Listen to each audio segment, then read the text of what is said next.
Hey guys, Troy's a podcast here, and today we're going to be talking about the daunting topic of mental illness. We have special guests, Ryan, Aaron, and Rachel. with us today. The main focus of our discussion today will be regarding the book One Flew Over the Cuckoo's Nest by Ken Casey. This book was set in the early 1960s based on an insane asylum located in Oregon.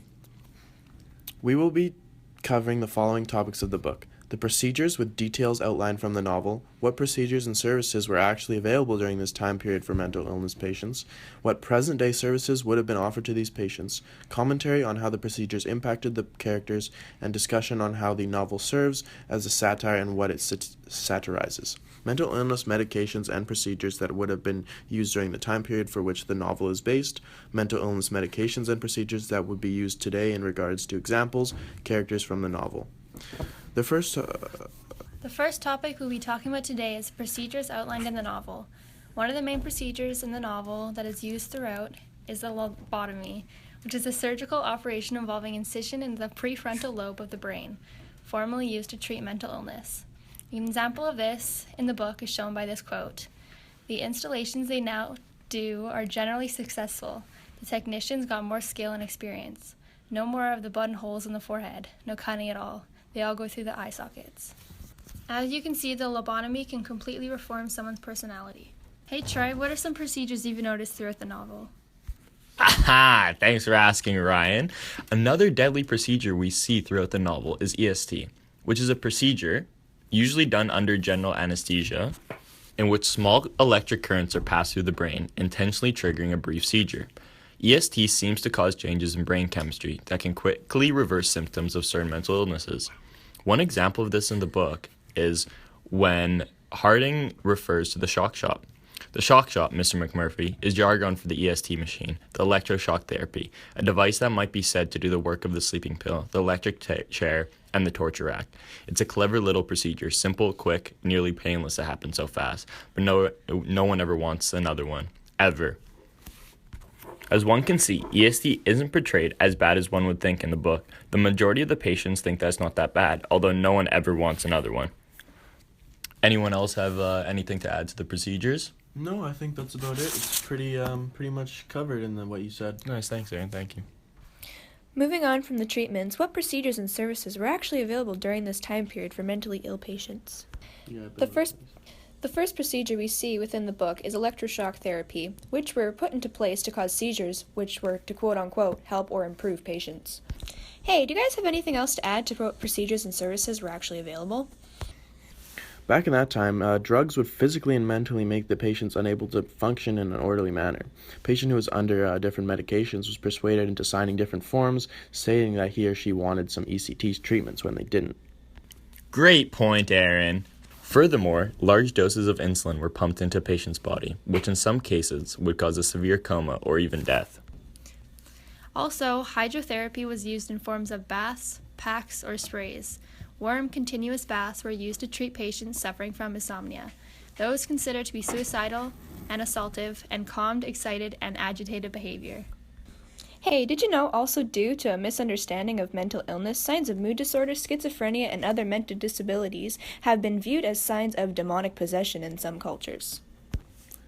As a result, mystic rituals such as exorcisms, prayer, and other religious ceremonies were sometimes used in an effort to relieve individuals and their family, also their community, of suffering caused by these disorders. Other treatments include ice water baths, physical restraints, and isolation were used as methods for treating patients to help them overcome psychosis.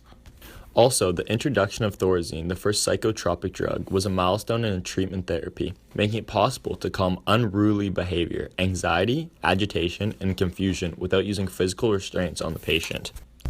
Also, occupational therapy was put into the hospitals, constructing a separate OT building, with a library, carpentry shop, and studios for pottery, basket making, and weaving. It later incorporated leatherworking, ceramics, and other handicrafts. This gave patients free time and did not leave them bored or to cause another psychotic break. Another is trepanation. The basic theory behind this therapy holds that insanity is caused by demons lurking in the skull.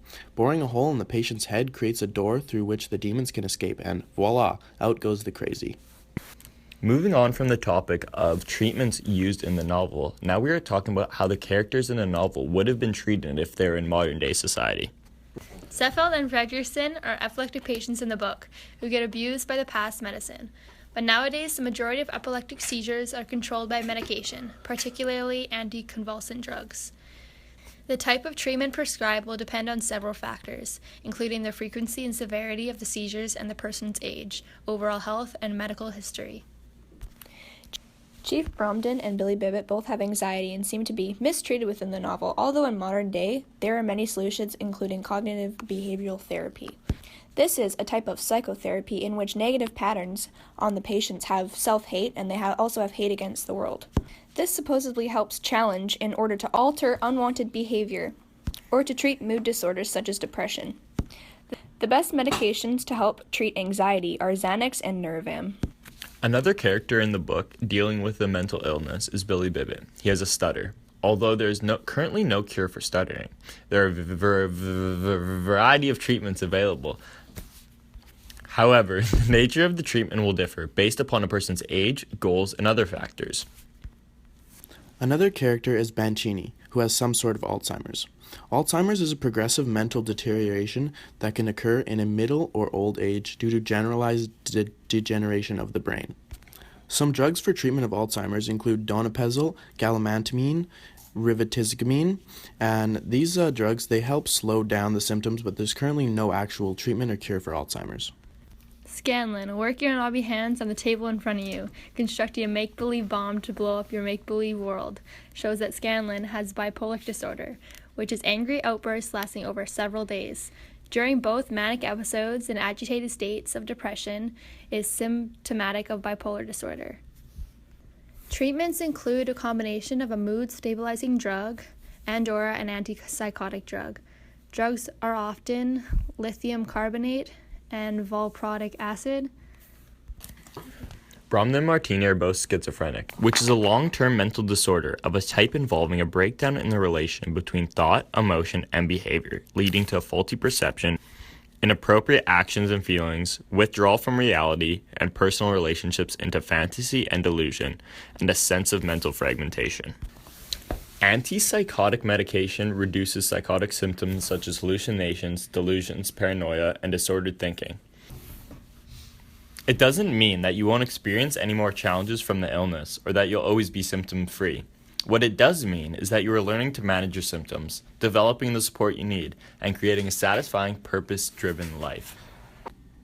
Specifically, one character, Chief Bromden, had a lot of trouble with EST because he had it so many times. A main problem he had was, quote-unquote, the fog in the story, which was just an overall confusion after his treatments. These are shown in this quote. Look at him, a giant janitor. There's your vanishing American, a 6'8" sweeping machine, scared of his own shadow. Another quote was calling Bromden a slipping mind. This is a good description of Bromden because one can see that his personality has been burnt out over the many EST treatments. Another patient dealing with the after effects of EST is Ellis.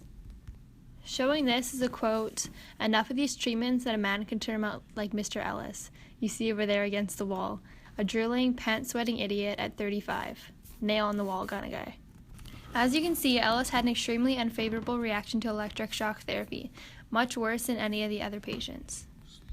Another patient dealing with EST treatments is Ruckley. A quote showing this is, "Or turn into a mindless organism that eats and eliminates and yells, 'F the wife,' like Ruckley." This shows how EST has dulled Ruckley's mind into only being able to process one line and being basically a vegetable. Another character is Seffeld. He's an epileptic and is in kind of a sticky situation. On one hand, if he takes his medication, his teeth will rot and he kind of likes the way he looks. And on the other hand, if he doesn't take it, he will have constant seizures.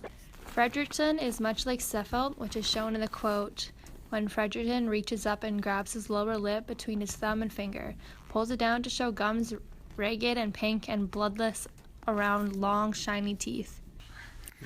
R.P. McMurphy is another patient who has been drastically affected by a procedure. In this case, it's a lobotomy. He became a vegetable. A quote that shows his struggles is right here. The swelling had gone down enough in the eyes that they were open. They stared into the full light of the moon, open and undreaming, glazed from being open so long without blinking, until they were like smudged faces in a fuse box. Another patient that had a lobotomy performed on them was Tabor. We know this because Tabor refused to take his medication, and then the nurse had him dragged out and drugged.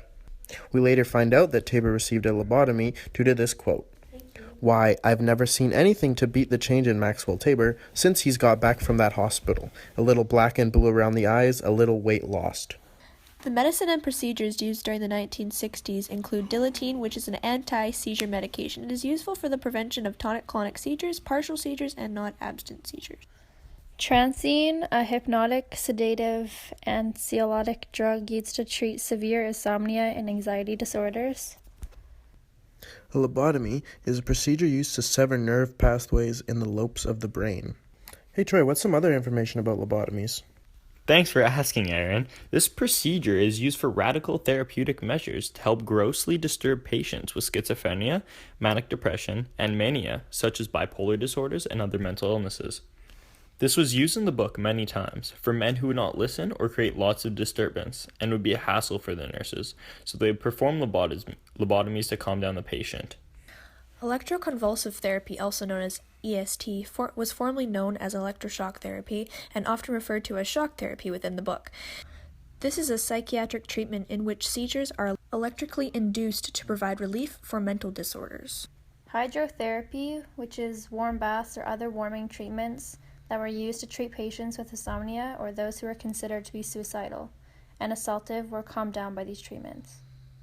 The final procedure is trepanation. Holes were drilled into the skull to allow demons to fly out, and out goes with the crazy.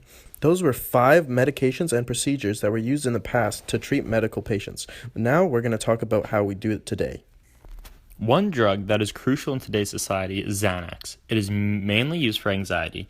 It is part of the benzodiazepine groups, also known as benzos. This group of drugs are known as the class of psychoactive drugs used for the management of alcohol withdrawal syndrome. Another form of medication used is mood stabilizers. They help to eliminate extreme or high-low moods, such as bipolar disorders and related symptoms to that. Tranquilizers or sleeping pills are used to reduce anxieties and insomnias and help you feel more relaxed. Some help mostly to put you asleep, but all cause drowsiness. The fifth and final one is psychotherapy. Psychotherapy is simply the patient speaking about what bothers them and how they feel, but on a more broadened level than a regular therapist would go. This includes support groups and group therapy, a group meeting where members guide each other towards a shared goal of recovering. They also have self-help plans. These are a unique health plan where an individual addresses his or her own condition by implementing strategies that promote wellness to a recovery. In this book, there are many topics that the author satirizes. One of these topics is mental illness. Mental illness is satirized throughout the novel by scenes such as the gas station scene, where R.P. McMurphy influences the men to act completely insane and irrational in order to frighten the gas attendants and other passerbys. This shows the reader how mental illness is portrayed in the community in the book, as well as that time period. The second topic the author satirizes is homosexuality. Homosexuality is mainly satirized by using the character Harding. Obviously, it is completely outrageous that Harding is in a mental institution due to his homosexuality, which in this day and age would not be even regarded as a mental illness, and he would just be a normal person.